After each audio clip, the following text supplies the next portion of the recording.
নমস্কার, বিঘ্নহর্তা চ্যানেলে আপনাদের সবাইকে সুস্বাগতম জানাই।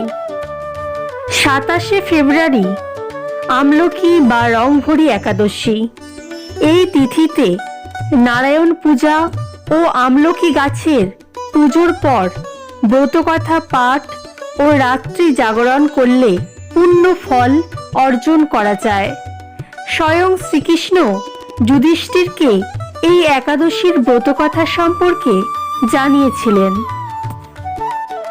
ফাল্গুন মাসের শুক্লপক্ষের একাদশীটি আমলকি একাদশী বা রংভরি একাদশী নামে পরিচিত। এটি একটিমাত্র একাদশী যখন শিব ও বিষ্ণু উভয়ের পূজা করা হয়ে থাকে। এই তিথিতে কাশীনগরীতে পার্বতীকে নিয়ে এসেছিলেন মহাদেব এবং পার্বতীকে আবির লাগিয়েছিলেন। তাই এই একাদশীর নাম রংভরি একাদশী। আবার এই একাদশী তিথিতেই বিষ্ণু এবং আমলকি গাছের পূজা করা হয়ে থাকে, যে কারণে এটি আমলকি একাদশী নামেও পরিচিত। স্বয়ং শ্রীকৃষ্ণ যুধিষ্ঠিরকে এই একাদশীর মাহাত্ম্য সম্পর্কে জানিয়েছিলেন। আমলকি একাদশীর সম্পূর্ণ ব্রতকথা এখন আমি পাঠ করছি। আমলকি একাদশীর ব্রতকথা। যুধিষ্ঠির বলেন, শ্রীকৃষ্ণ, এবার আপনি ফাল্গুন মাসের শুক্লপক্ষের একাদশীর নাম ও মাহাত্ম্য বর্ণনার কৃপা করুন। শ্রীকৃষ্ণ বলেন, মহাভাগ ধর্মনন্দন, শোনো, তোমায় এ সময় সেই প্রসঙ্গ শোনাচ্ছি যা রাজার মান্ধাত্তার জিজ্ঞেস করার পর মহাত্মা বশিষ্ঠ বলেছিলেন। ফাল্গুন শুক্লপক্ষের একাদশীর নাম আমলকি।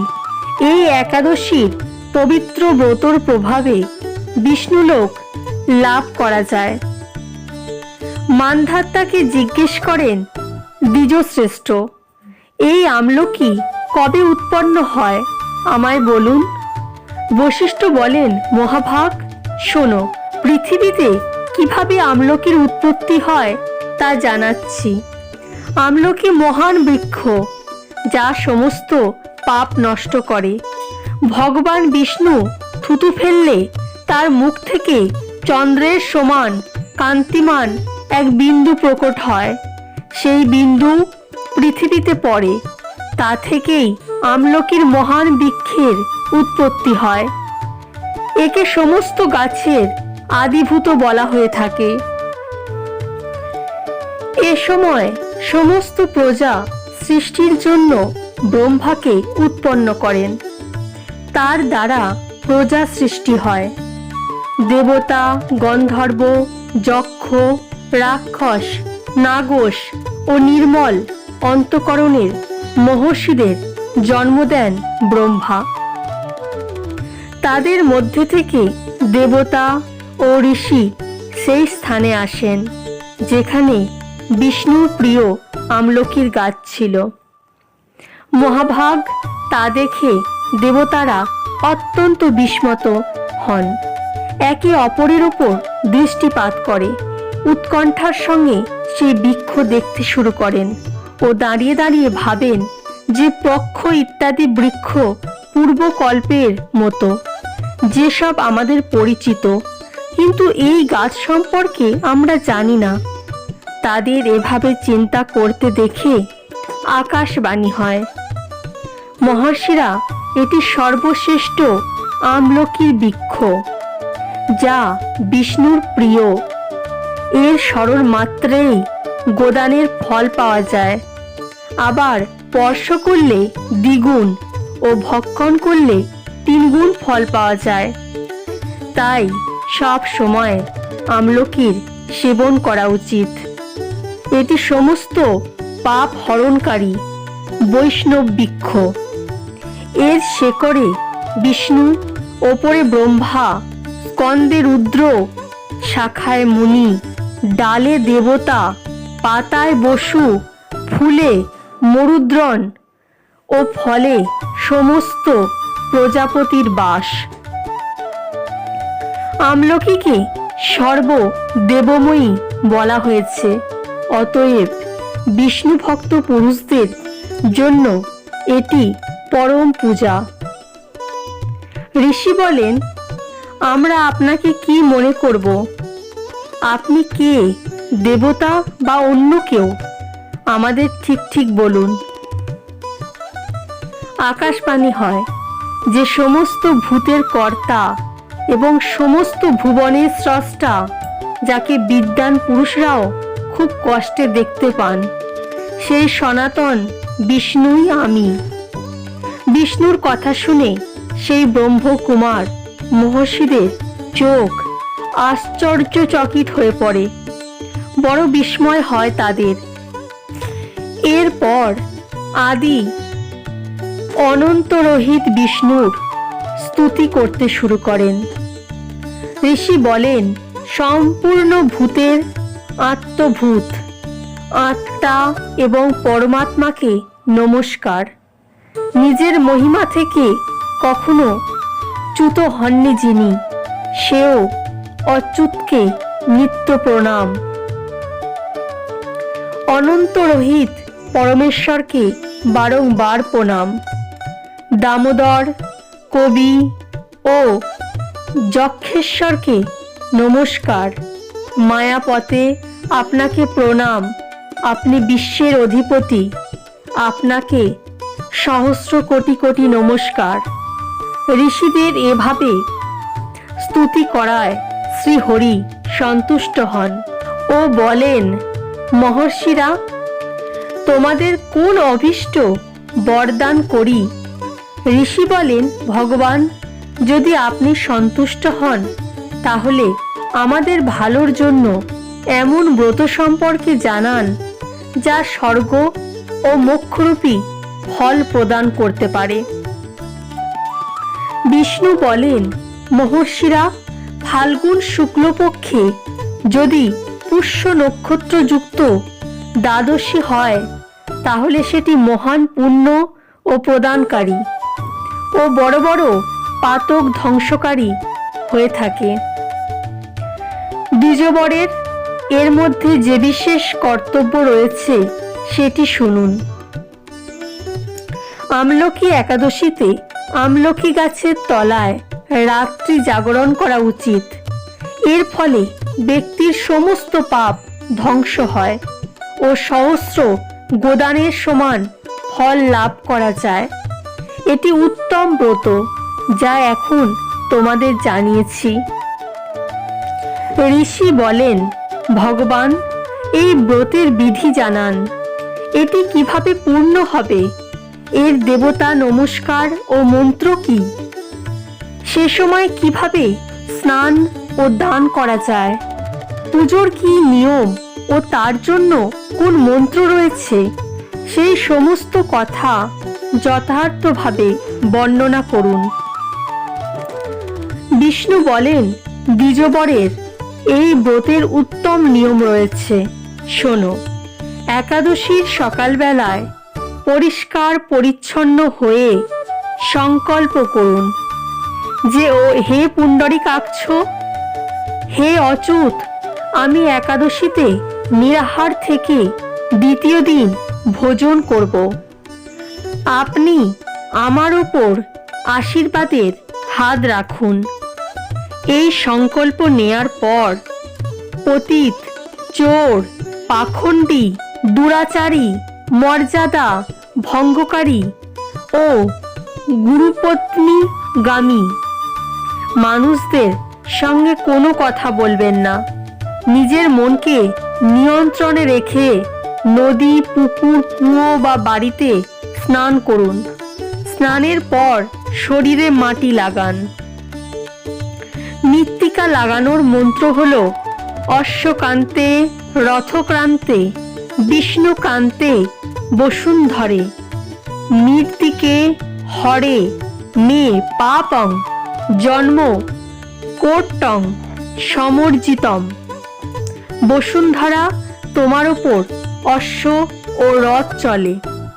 আবার বামন অবতারের সময় বিষ্ণুও তোমায় নিজের পা দিয়ে মেপেছিল। মৃত্তিকে, আমি কোটি কোটি জন্মে যে পাপ করেছি, আমার সেই সমস্ত পাপ হরণ করো। এরপর স্নান মন্ত্র জপ করুন। তং মাতো সর্বভুবতানাং জীবনং তত্তু রক্ষকম। মন্ত্র জপ করার পর আপনি ঝর্ণা, নদী অথবা পুকুর অথবা কুয়োতে স্নান করুন। বিদ্বান পুরুষদের পরশুরামের সোনার প্রতিমা তৈরি করা উচিত। নিজের শক্তি ও ধনু অনুযায়ী এক বা অর্ধেক সোনার প্রতিমা হতে পারে। স্নানের পর বাড়ি এসে পুজো ও যজ্ঞ করান। এরপর সমস্ত ধরনের সামগ্রী নিয়ে আমলকি গাছের কাছে যান।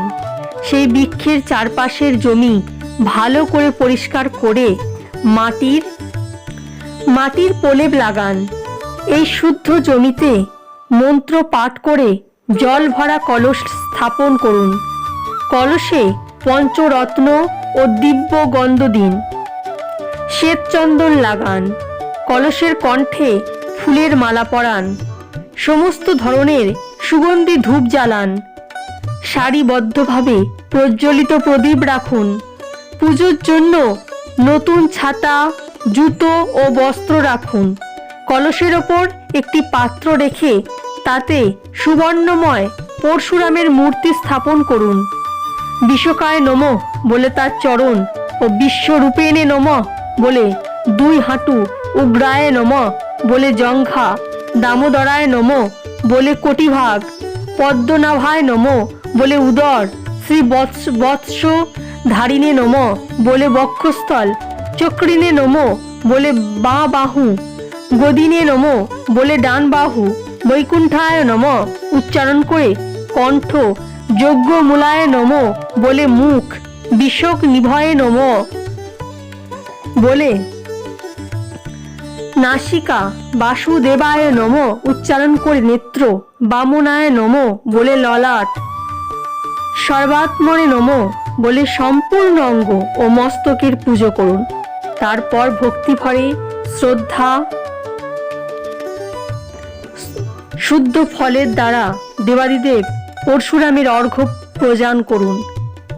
এর মন্ত্র হল নমস্তে দেব দেবেশ জামদগ্ন নমস্তুতে।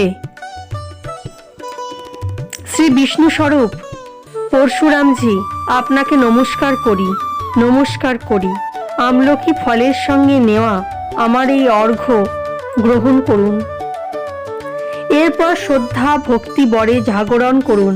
নিত্য সঙ্গীত, বাদ্য, ধর্মীয় উপাখ্যান ও বিষ্ণু সম্পর্কিত কথাবার্তার দ্বারা সেই রাত কাটান। এরপর বিষ্ণুর নাম দিয়ে 28 বা 108 বার আমলকি গাছ পরিক্রমা করুন। সকাল হওয়ার পর শ্রীহরির আরতি করুন। ব্রহ্মার পূজা করে সমস্ত সামগ্রী নিবেদন করুন। পরশুরামের কলস, 2 বস্ত্র, জুতো, সমস্ত বস্ত্র দান করে তার প্রদক্ষিণা করুন। স্নান করে নিয়ম মেনে ব্রাহ্মণদের ভোজন করান। তারপর পরিবারের সকলের সঙ্গে বসে ভোজন করুন। এর ফলে যে পুণ্য লাভ করা যায় তা জানাচ্ছি, শোনো। সম্পূর্ণ তীর্থের ফলে যে পুণ্য লাভ করা যায় ও সমস্ত ধরনের দান দিলে যে ফল পাওয়া যায়, সে সবই উপরিউক্ত নিয়ম পালন করলে অর্জন করতে পারবেন। সমস্ত যজ্ঞের তুলনায় অধিক ফল পাওয়া যায়, এতে বিন্দুমাত্র সন্দেহ নেই। এটি সমস্ত ব্রতের মধ্যে উত্তম। বশিষ্ঠ বলেন, মহারাজ, এই কথা বলে দেবেশ্বর ভগবান বিষ্ণু সেখান থেকে অন্তর্ধান হয়ে যান। তারপর সমস্ত মহর্ষিরা পূর্ণরূপে উক্ত ব্রত পালন করেন। এভাবে তোমাকেও এই ব্রত অনুষ্ঠান করা উচিত। শ্রীকৃষ্ণ বলেন, যুধিষ্ঠির, এই দুর্ধর্ষ ব্রত ব্যক্তিকে সমস্ত পাপ থেকে মুক্তি দেয়। এখানেই শেষ করলাম আমলকি একাদশীর ব্রত কথা। যদি আপনাদের ভিডিওটি ভালো লেগে থাকে অবশ্যই লাইক, শেয়ার এবং সাবস্ক্রাইব করবেন, এবং যারা এখনো বিঘ্নহর্তা চ্যানেলটিকে সাবস্ক্রাইব করেননি, চ্যানেলে নতুন আছেন, অবশ্যই চ্যানেলটিকে সাবস্ক্রাইব করবেন। অবশ্যই কমেন্টে লিখবেন ওম নারায়ণায় নমঃ।